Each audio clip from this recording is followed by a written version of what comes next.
எல்லாம் வல்ல அல்லாஹுவின் அன்பும் மேலான கருணையும் நமக்கெல்லாம் வந்து சேரட்டுமாக. நமது உயிரினும் மேலான கண்மணி காத்தமுன் நபியின் முஹம்மதுர் ரசூலுல்லாஹி ஸல்லல்லாஹு அலைஹி வஸல்லம் அவர்களின் அன்பையும் ஷஃபாஅத்தையும் பெறுவதற்கு அல்லாஹ் நம் எல்லோருக்கும் தௌஃபீக் செய்வானாக. வல்ல ரஹ்மான் நமக்கும் நம்முடைய பெற்றோர், மனைவி, மக்கள், குடும்பத்தார் யாவருக்கும் உயிர் உள்ள வரையிலும் உடல் சுகத்தை நசீபாக்கி தருவானாக. மருத்துவமனை கஷ்டம், அதன் சிரமம் செலவுகளிலிருந்து நிரந்தரமான பாதுகாப்பை அல்லாஹ் நம் எல்லோருக்கும் கொடுத்தருள் புரிவானாக. வானம் பூமியினுடைய ஆபத்துகளை விட்டும், முசீபத்துகளை விட்டும், கெட்ட முடிவுகளை விட்டும் நம்மையும் நம் குடும்பத்தையும் பாதுகாத்து அருள் புரிவானாக. அவனுடைய படைப்புகளின் தீங்குகள் அனைத்திலிருந்தும் நம்மையும் நம் சமூகத்தையும் காத்தருள் புரிவானாக.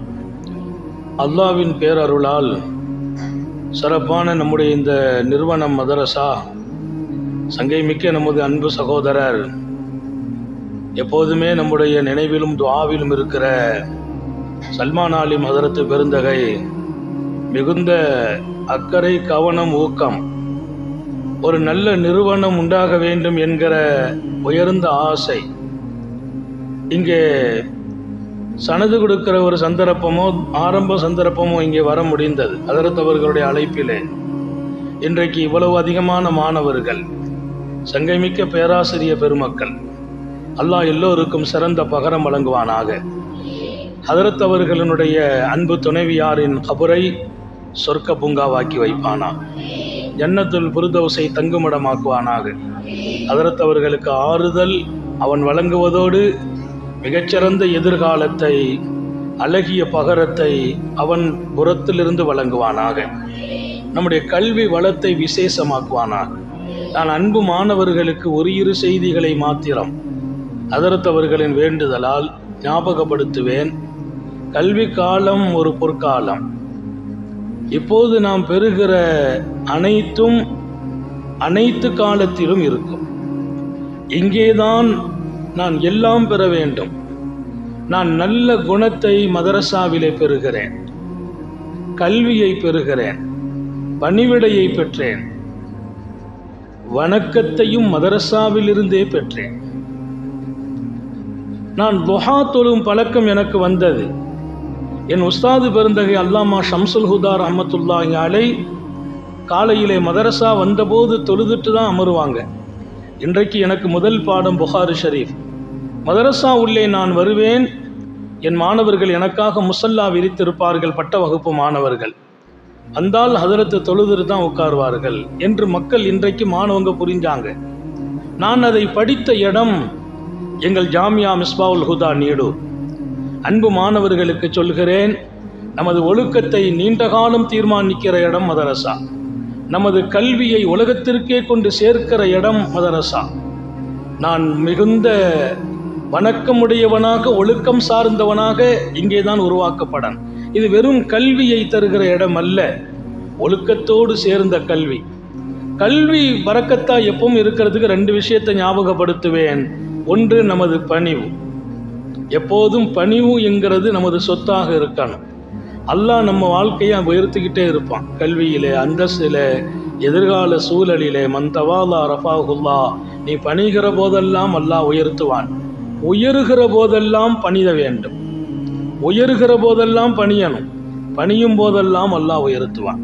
இங்கே ஞாபகம் வையுங்கள், நம்முடைய அடக்கமும் பணிவும் தான் மிகச்சிறந்த இடம்.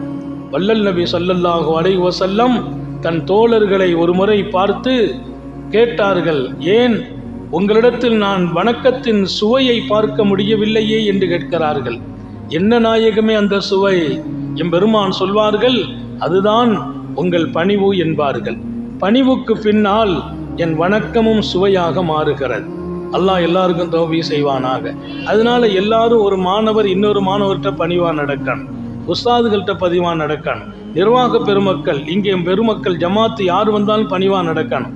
நம்மை பார்த்து அவங்க துவா செய்வாங்க, நல்ல பணிவான பிள்ளையா இருக்கிறாரு, உன் ஒர்க்கு நல்லா இருக்கும்பா, எதிர்காலம் நல்லா இருக்கும்.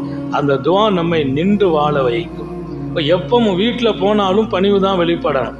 நமக்கு ஒரு அண்ணன் வீட்டில் இருக்கலாம், அல்லது ஒரு தம்பி இருப்பான், அவன் நம்மளை எதிர்த்து பேசுவான். தம்பி தானே, நம்மளை என்ன எதிர்க்கிறது இல்லை. அவன் எதிர்க்கும் போது அவனுக்கும் நம்ம பணிஞ்சிட்டோம்னா அவன் நாளைக்கு காலம் பூரா நம்மளை மறக்க மாட்டான். தாய்க்கு முன்னால், தந்தைக்கு முன்னால், அண்ணனுக்கு முன்னால், தம்பிக்கு முன்னால், ஆசான்களுக்கு முன்னால் நீங்கள் பணிவை காட்டி உங்கள் கல்வி பயணத்தை துவக்குங்கள். 2 கிடைக்கும், கல்வியும் கிடைக்கும், வணக்கம் கிடைக்கும், வணக்கத்தின் சுவையும் கிடைக்கும். அல்லாஹ் தௌஃபீக் செய்வானாக. ஹாஃபிதுகளாக இருக்கக்கூடிய பிள்ளைங்க ஹிஃபுது பண்ணுறோம், குரானை ஓதுகிற பிள்ளைங்க, ஹாஃபிதுகளுக்கு நான் சொல்வேன், திருக்குரான் ஓதப்பட்ட வசனங்கள் மீண்டும் மீண்டும் ஓதப்படணும். பழைய பாடம் என்கிறது எப்போதும் இருக்கணும், மறக்கக்கூடாது. இன்றைக்கு 2 பக்கம் புது பாடமா, பழைய பக்கம் பல பக்கங்களாக கொடுக்க வேண்டும். நான் ஓதுகிற காலத்தில், ஹிஃபுது பண்ணுற காலத்தில் ஒரு பழக்கம் வச்சுருந்தேன். என்னுடைய சுன்னத்து தொழுகையில் பூரா பழைய பாடத்தை தான் ஓதிட்டே நிற்பேன். ஒரு நாள் ஒன்றுக்கு 3 ஜுசு ஓதுவேன் சுன்னத் தொழுகையில். இப்பமல்ல, நான் 1வது சுமரா ஓதுகிற காலம், ஆஃபிலான பட்டம் வாங்கிய காலம். 3 ஜுசு ஓதாமல் என் சுன்னத் தொழுக முடியாது. வஹர் தொழுகையில், மகரிபுக்கு பின்னால் உள்ள சுன்னத்தில், இசாவுக்கு பின்னால் உள்ள சுன்னத்தில் குரானை மாத்திரம் ஓதுறது. இன்றைக்கும் நான் ஃபர்து தொழுகை இமாமாக நிற்பேன், சூரா ஓதுறது இல்லை. ஜஹ்ரி இஷாவில் மகரிபில் சின்ன சூறா ஓதிக்கிறது, வஹர் அசரில் குரானை தான் ஓதுறது. குரான் என்பது ஓத ஓத ஓத அது ஆள் மனதில் பதிந்து விடும். விட்டோம் என்றால் அதுவும் நம்மை விட்டுடும். ஞாபகம் வையுங்கள், குரான் ஓதி மறந்தால் அவர்கள் அல்லாவின் பார்வையில் மிகப்பெரிய குற்றவாளிகள். அதனால் சின்ன வயசு அல்லாஹ் பதிவு செய்வான்.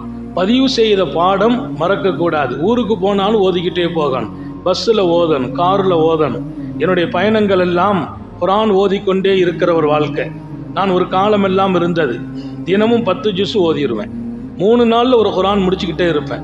குரானை எடுக்க வேண்டிய வேலை இல்லை, ஹாஃபில் ஆக்கினான் அல்லாஹ். ஓதிக்கிட்டே இருக்கிறது, 3 நாளில் ஒரு குரான். வேலை பளுக்கள் கூடுகிறது, அப்போதும் குரானை விட்டும் தூரமாகிறது இல்லை. எவ்வளவு முடியுமோ ஓதிக்கொண்டே இருக்கிறது. தஹஜ்ஜத் ஒரு பெரிய வாய்ப்பு, எத்தனை ஜுசு முடியுமோ அத்தனை ஜுசை ஓதுகிற இடம்.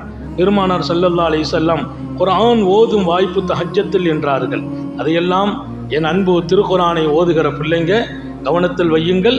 ஓதிக்கொண்டே இருப்பது மாத்திரம்தான் இது நிரந்தரமாக நம் கல்வில் தரிபடுவதற்கான மிகப்பெரிய பொக்கிஷம். வேற ரகசியமே இல்லை.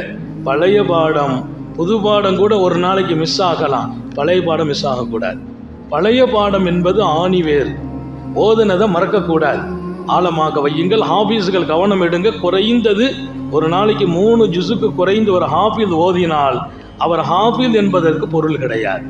நான் எல்லா பட்டமளிப்பு விழாவிலையும் சொல்கிறது, குறைந்தது 3 ஜுஸ் ஒரு ஹாஃபிஸ் ஓதணும். 1000 வேலையை தாண்டி நிறைவாக சொல்வேன். கிதாப் ஓதுகிற பிள்ளைங்களும் குர்ஆன் ஓதுகிற பிள்ளைங்களும், மறதி என்பது மனிதனின் சொத்து. பாவா ஆதம் அலைஹிஸ்ஸலாத்து வஸ்ஸலாமை படைத்த போது அப்போது அவர்களுக்கு அல்லாஹ் சொன்ன ஒரு பாடத்தை மறந்தாங்க. அல்லாஹ் சொன்னான், நசிய ஆதம் ஓ நசிய துர்ரியத்துஹு. முதல் மனிதர் ஆதம் மறந்து விட்டார், அவர் சந்ததிகளும் மறப்பார்கள். நாம் மறக்கிறது பாப்பா படைக்கப்படும் போதே அல்லாவின் நாவில் வெளிப்பட்ட வார்த்தை அது. ஞாபகம் வையுங்கள், மறதி வரும். குல்லு பனி ஆதம் ஹத்தான் நாங்கள் பெருமானார். மனிதனாம் பிறந்த எல்லாருக்கும் சில தவறு நடக்கும், அதே மாதிரி மறதியும் ஏற்படும். மறதி நீடிக்காமல் இருப்பதற்கு, நினைவாற்றல் அதிகமாகுவதற்கு. யா முஹைமினு யா அல்லாஹ் சொல்லுங்க. அல்லாவின் திருநாமங்களில் ஒன்று முஹைமின். யா முஹைமினு யா அல்லாஹ் 113 தடவை ஓதணும். காலையில் சுபுகு தொழுத உடனே ஓதிடணும். யா முஹைமினு யா அல்லாஹ், யா முஹைமினு யா அல்லாஹ், யா முஹைமினு யா அல்லாஹ் 113 தடவை. ஆரம்பிக்கிற போது 13 தடவை ஸலவாத் ஸல்லல்லாஹு அலா முஹம்மது ஸல்லல்லாஹு அலைஹி வஸல்லம். அந்த 113 முடிக்கும் போது 13 தடவை ஸலவாத். ஸலவாத் இல்லாமல் எந்த அமல்லையும் பரக்கத்து இருக்காது. பின்னால் ஸலவாத்து 13, முன்னால் ஸலவாத்து 13.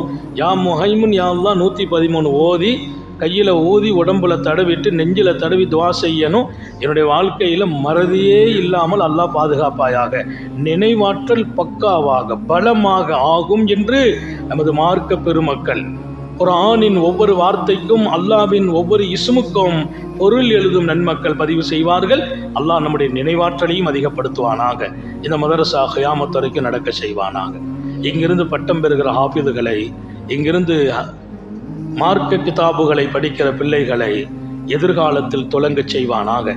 இதில் பாடுபடுகிற அருமையான உஸ்தாது பெருமக்கள், என் அன்பு பிள்ளை நம்மிடத்தில் பயத்தாயி மிகச்சிறந்த தொடர்பில் இருக்கிற மௌலானா சல்மான் ஆலிம் உட்பட இங்கே ஆசிரிய பெருமக்களாக இருக்கிற பரக்கத்தும் அருளும் நிறைந்த உஸ்தாதுமார்கள், இங்கே உங்களை எப்போதும் அரவணைக்கிற பொறுப்பாளர்கள், நிர்வாகிகள், நமக்கு உதவி செய்கிற பெருமக்கள் எல்லோருக்கும் அல்லாஹ்வின் நேரடி பார்வைப்பட்டு வாழும் இடத்தில் ஆக்கி வைப்பானாக. நீண்ட நெடிய நாட்கள் நோய் நொடிகள் இல்லாமல் உடல் ஆரோக்கியத்தோடு மன நிறைவோடு இன்பத்தோடு அல்லாஹுவை நின்று வணங்கி வழிபட்டு வாழும் நசீபையும் பாக்கியத்தையும் எல்லாமல்ல அல்லாஹ் உங்களுக்கும் எனக்கும், நம்மை ஈன்றெடுத்த தாய் தந்தையர்களுக்கும், நமது மனைவி மக்கள் உற்றார் உறவினர் யாவருக்கும் கொடுத்தருள் புரிவானாக. ஹதரத் அவர்கள் துஆவும் செய்ய சொன்னதால் அதற்கு பெருந்தன்மையோடு 2 நிமிஷங்கிறாங்க. 2 நிமிஷத்தில் ஹம்து ஸலவாத்தே நமக்கு முடிகிறது இல்லை. ஹதரத்தினுடைய பெரும் ஆசை. எனவே தான் ரொம்ப அவசரமான வேலை தான் எனக்கு.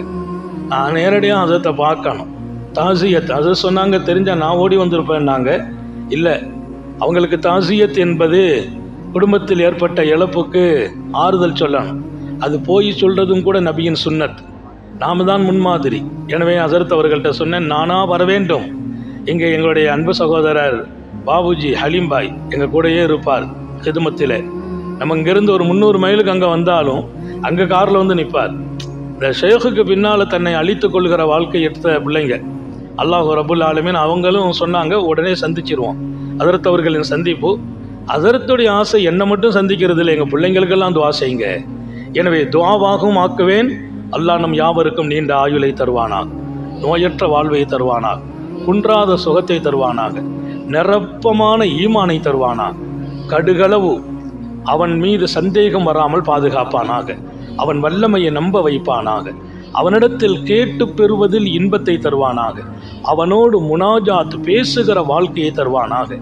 தேவைகள் அனைத்தையும் நமக்கு மாத்திரமல்ல, நம்மை இங்கே அனுப்பி வைத்து நல்ல காலத்துக்காக காத்திருக்கிற நமது பெற்றோர்கள் குடும்பத்தார்களுக்கும் தேவைகளை எல்லாம் அல்லாஹ் ஹலாலான வழியில் நிறைவேற்றி வைப்பானாக.